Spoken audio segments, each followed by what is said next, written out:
বাংলাদেশের নতুন কোচ হয়ে আসছেন পাকিস্তানের সাবেক পেসার উমর গুল। বাংলাদেশ দলের জন্য এই খবর যত স্বস্তির, তার থেকেও বোধহয় বেশি খুশির সংবাদ নিয়ে আসতে পারে বাংলাদেশের নাহিদ রানার জন্য। রানার মতো বোলারের জন্য উমর গুল হতে পারেন সোনায় সোহাগা। হাসান শরীফুলদের শুরুতে অ্যালান ডোনাল্ড ছিলেন, রানার শুরুতে হয়তো উমর গুল হতে পারেন মহা ঔষধ। খেলোয়াড়ি জীবনে উমর গুল ছিলেন টপ ক্লাস বোলার। পাকিস্তানের জার্সিতে 237 ম্যাচ খেলেছেন গুল। 47 টেস্ট ম্যাচের সঙ্গে ওয়ানডে খেলেছেন 130টি। টি-20-র মতো ছোট্ট সংস্করণে গুল খেলেছেন 60 ম্যাচ। 3 ফর্মেটে লম্বা সময় ধরে খেলেছিলেন এই পেসার। উইকেট সংখ্যাও কম নয়, টেস্ট ম্যাচ খেলে পেয়েছিলেন 163 উইকেট। 90 ইনিংসের 163 উইকেট শিকার করেছেন গুল। 129 ওয়ানডে ইনিংস খেলে গুলের শিকার 179 উইকেট। সংখ্যার হিসেবে যা খুব বেশি না হলেও 129 ইনিংসে বেশ প্রশংসনীয় বটে। টি-20 খেলেছেন 60টি, সেখান থেকে গুল শিকার করেছেন 85টি উইকেট। আন্দাজ করাই যায় কত ভালো ছিলেন টি-20 ক্রিকেটে। বল হাতে এই পেসার নিজের সময় বেশ ভালো দাপট দেখিয়েছিলেন। পরিপক্ক ছিলেন স্লোয়ারে, গতি কমিয়ে ইয়র্কার করার জন্য বিখ্যাত ছিলেন উমর। প্লেইং ক্যারিয়ারে উমর ছিলেন পাকিস্তানের সেরা টি-20 বোলারদের একজন।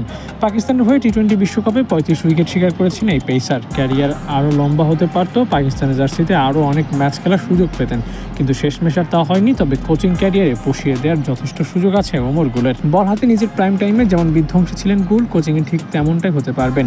বাংলাদেশের কোচ হওয়া গুলের জন্য নিঃসন্দেহে দারুণ এক সিদ্ধান্ত হবে। বাংলাদেশও তার মতো পেস বোলিং কোচ পেয়ে উচ্ছ্বসিত। বিশেষ করে নাহিদ রানার মতো পেসার উমর গুলকে পেয়ে নিজের উন্নতি করতে পারবেন। রানার এখন অনেক ভ্যারিয়েশন নিজের রপ্ত করার বাকি আছে, সেসব করতে গুল হতে পারেন তার জন্য সেরা অপশন। গুল একাধারে স্লো ইয়র্কার পাশাপাশি শর্ট বলেও বেশ দারুণ কার্যকরী ছিলেন। চাইলে গুলের থেকে সেসব পুঙ্খানুপুঙ্খভাবে রপ্ত করতে পারবেন রানা। এছাড়াও তাসকিন হাসানদের জন্য গুল ঔষধ হয়ে ধরা দিতে পারেন। তার মতো স্পেশাল বোলার কোচ হিসেবেও যে স্পেশাল হবেন তা অনুমেয়ই বটে। রানার সঙ্গে গুলের দেখা হতে পারে পাকিস্তানে। নাহিদ পিএসএল খেলতে পাকিস্তান যাবেন, ভাগ্যক্রমে দেখা হলেও হতে পারে। টাইগারদের বর্তমান কোচ চাইলে রানার সঙ্গে দেখা করতে পারেন। উমর গুল দায়িত্ব নেবেন পাকিস্তান সিরিজ থেকে। প্রথম অ্যাসাইনমেন্টে গুলের অভিজ্ঞতা কেমন হয় সেটাই দেখার অপেক্ষা।